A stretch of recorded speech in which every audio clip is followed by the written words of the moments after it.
तो आपकी अगली हेडिंग है विभव प्रवणता। जैसे गणित में आपने प्रवणता पढ़ा है, गणित में प्रवणता आपको क्या होता है, delta y upon delta x, यानी एक्स दूरी में परिवर्तन के साथ वाई दूरी में परिवर्तन किस हिसाब से होता है, वही है आपको प्रवणता। अब मान लिया आपके पास कोई बिंदुवत आवेश Q है और इससे r दूरी पर वैद्युत विभव का फार्मूला आपने पढ़ा है 1/4 pi epsilon not Q upon R। अगर ये दूरी चेंज होगी तो विभव भी क्या होगा, चेंज होगा, यानी आपको दूरी बदलने पर विभव क्या होगा, बदलेगा। अब आपने मान लिया दो पॉइंट आपने ले लिया, एक बिंदु A ले लिया और एक बिंदु B ले लिया, दोनों के बीच की दूरी मान लिया आपको डेल्टा x है। तो यहाँ पर शुरू में मान लिया आपको ये दूरी मान लिया आपको RB थी और ये दूरी क्या है, RA है।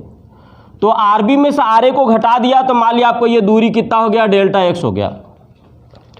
अब यहाँ पर कुछ विभव होगा, यहाँ पर कुछ विभव होगा, दोनों विभवों का अंतर मान लिया आपको क्या है, डेल्टा V है। तो दूरी में परिवर्तन कितना है, डेल्टा x, तो विभव में परिवर्तन कितना हो रहा है, डेल्टा V। तो अगर ये आपको दूरी में परिवर्तन एकांक है तो आप बताओ ये मान क्या हो जाएगा, delta V by delta x, और इसी को बोला जाता विभव प्रवणता। तो आप इसको कई तरीके से डिफाइन कर सकते हैं। दूरी के साथ विभव परिवर्तन की दर को विभव प्रवणता कहते हैं, ऐसे भी कह सकते हैं। विभव परिवर्तन की दूरी दर को विभव प्रवणता कहते हैं। आप इसको इस तरीके से भी परिभाषित कर सकते हैं। तो हमने यहाँ पर किस तरीके से परिभाषित किया है, विभव परिवर्तन की दूरी दर को विभव प्रवणता कहते हैं। यानी विभव प्रवणता आपको क्या हो जाएगा, विभव में परिवर्तन अपान दूरी में परिवर्तन। तो विभव प्रवणता आपको हो गया delta V upon delta x। यहाँ डेल्टा आपको अंतर को रिप्रेजेंट करता है। अब आपको अगर इसका मात्रक लेना है तो SI पद्धति में विभव का मात्रक होता वोल्ट, तो विभव का मात्रक है वोल्ट, और डेल्टा x दूरी में परिवर्तन है, इसका मात्रक होगा मीटर। तो वोल्ट बटा मीटर, इस बटे को हम क्या लिखते हैं, प्रति, तो ये मात्रक हो जाएगा वोल्ट प्रति मीटर। और ये विभव प्रवणता सदिश राशि होती है, इसकी दिशा किधर से किधर की ओर होती है, कम विभव से अधिक विभव की ओर। तो विभव प्रवणता आपको हो जाएगा delta V upon delta x, इसका SI पद्धति में मात्रक वोल्ट प्रति मीटर, ये सदिश राशि है, इसकी दिशा कम विभव से अधिक विभव की ओर होती है। अब आपको देखें वैद्युत क्षेत्र का भी यही मात्रक होता है और यही मात्रक आपको विभव प्रवणता का भी है। इसका मतलब दोनों एक दूसरे से जुड़े हुए हैं, यानी दोनों एक दूसरे से संबंधित हैं। तो दोनों में क्या संबंध है, वैद्युत क्षेत्र और विभव प्रवणता में क्या संबंध है। देखिए ये आपको वैद्युत क्षेत्र को हम कैपिटल E से रिप्रेजेंट करते हैं और ये विभव प्रवणता delta V upon delta x है। तो E equal to minus delta V upon delta x, या इसको कैलकुलस की भाषा में लिखेंगे तो आपको ये हो जाएगा, इसको पढ़ेंगे ddx ऑफ V या dV dx, इसको अवकल रूप बोलते हैं। यहाँ माइनस साइन क्या शो करता है कि आपको ये दोनों परिमाण तो दोनों का सेम होता है लेकिन दिशा विपरीत होती है।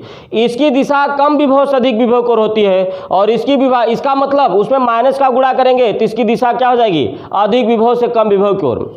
तो इसमें प्रश्न आपसे पूछा जाता है विभव प्रवणता क्या है, वैद्युत क्षेत्र वैद्युत विभव प्रवणता में क्या संबंध है, और ये संबंध कभी कभी आपको निगमन करने के लिए भी आ जाता है।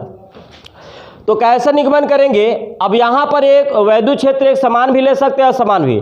तो मान लिया आपको ये असमान वैद्युत क्षेत्र है, बल रेखाओं के बीच का गैप चेंज हो रहा है तो असमान वैद्युत। तो मान लिया कोई असमान वैद्युत क्षेत्र E है। अब इसमें दो पॉइंट आपने A और B ले लिया है। मान लिया आपको पॉइंट A पर कोई परीक्षण आवेश Q नॉट स्थित है, प्लस Q नॉट स्थित है। तो माना कोई परीक्षण आवेश Q नॉट वैद्युत क्षेत्र में बिंदु A पर स्थित है। तो अगर कोई भी परीक्षण आवेश वैद्युत क्षेत्र में स्थित है तो परीक्षण आवेश पर लगने वाला बल क्या हो जाएगा, F बराबर हो जाएगा Q नॉट इंटू E, और इसकी दिशा किधर की तरफ हो जाएगी, वैद्युत क्षेत्र की दिशा में। यानी आपको इस पर बल किधर लगेगा, वैद्युत क्षेत्र की दिशा में लगेगा, क्योंकि हमने यहाँ पर धनावेश लिया है तो यह बल की दिशा आपको वैद्युत क्षेत्र की दिशा में हो गई। अगर बल के विपरीत दिशा में ले चलेंगे तो आपको कार्य करना पड़ेगा।